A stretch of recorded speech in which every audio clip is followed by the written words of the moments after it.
nagbabalita nga may batang nagnakaw o gumawa ng karahasan.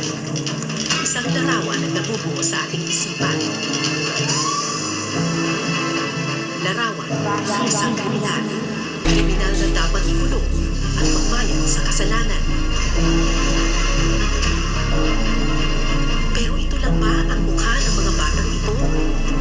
Sila nga ba'y kriminal o mga biktima lang din ng kapalaran? Aking ngita na galing sa kalsada at sa mga iskinitang liblib. Maduming diskarte ang nakasanayan nung panahong ako'y nasa dilim. Awag patalim, lakad ng palihim, lanang pake kung sa makarating. Ang mahalaga merong kanin sa plato na mailagay na dapat tipirin. Lanseta ko'y nasa iyong tagiliran, huwag magkalala, di ko to didiin. Bigay mo lamang ang aking kailangan, di ko gagawin ang dapat kong gawin. Basta gusto ko ay iyong susundin, iyong hinihiling aking tutuparin. Sa murang edad ako'y naging sakin, dala ng kahirapan lahat gagawin. Masisisi mo ba ako? Kung di makatao, sabihin mang gago, di bali palaging handa to. Sa mga atrasong pinag-isipang bago o gawin, alam kong meron di magandang kapalit. Kaparusahan aking yung tatanggapin, basta lang di magutom, sanay na kumapit sa kahit anong patalim.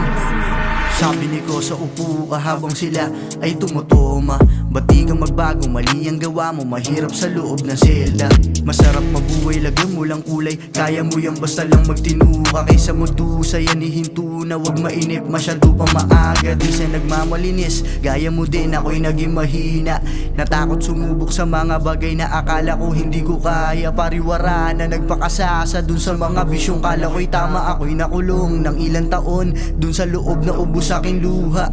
Ako'y napaisip sa mga sinabi niya, di ko na nagawa na umimik. Nagbistula kong bata na pinagsabihan ng aking nakakatandang kapatid. Mga payo niya na tumatak sa memorya, nadala pa rin hanggang sa pag-uwi. Napayo ko sabay napailing, dapat na ako magbago, hindi pa huli. Bigla nagbago ang ikot ng aking buhay dahil sa kanyang payo nagkaroon ng plano. Yung batang muntik na mapabilang sa sindikato, kinabisado kung paano kumita ng pera nang walang inaapak ang ibang tao. Naging ganado, umiwas sa bisyo, bumalik sa wisyo. Ngayon ito na ako.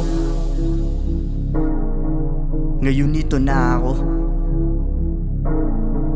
Ngayon ito na ako.